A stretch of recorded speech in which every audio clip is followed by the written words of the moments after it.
Hey everyone, Allison Berger here, and come spend the weekend with me in Lisbon. Lisbon is a wonderful city to visit with plenty of things to see and do.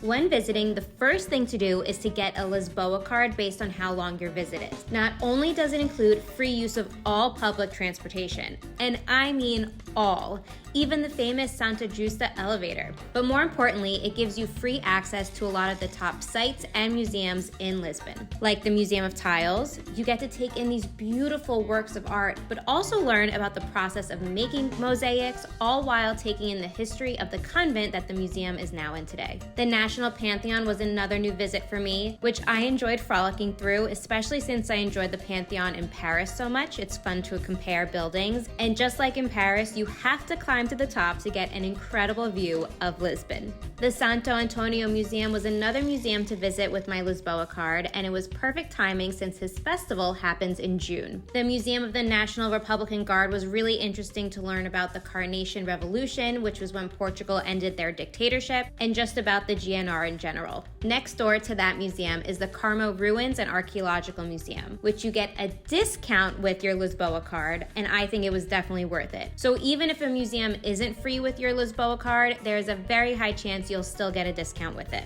This was initially a church that had a fire during the earthquake of 1755, and this is what remains of the structure, along with ruins that were discovered throughout the city. So it was really interesting to see. Now let's spend the evening with a food and fado tour.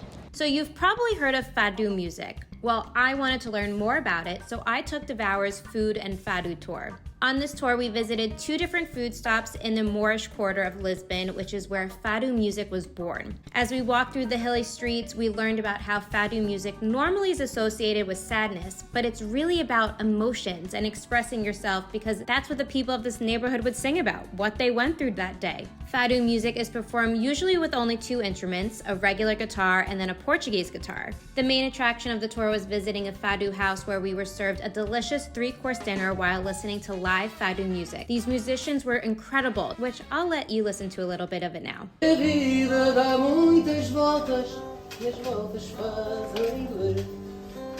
I wanted to keep the food walking tours going, so I booked another Devour tour, this time their Ultimate Lisbon food tour. This food tour included 6 stops throughout the Baxio and Chiado neighborhood. We tried everything from a bica and pastries to a bufana or pork sandwich, cherry liqueur, and a sit-down meal, all before having the famous pastis de nata. All while, we still had some historic stops along the way. Lisbon is always a great city to visit for an extended period of time or just a long weekend, so I hope you enjoyed spending some time with me in Lisbon. For more information on all the things that I did, check out the links below. So until next time, I'm Allison Berger, and don't forget, I'm FunSized.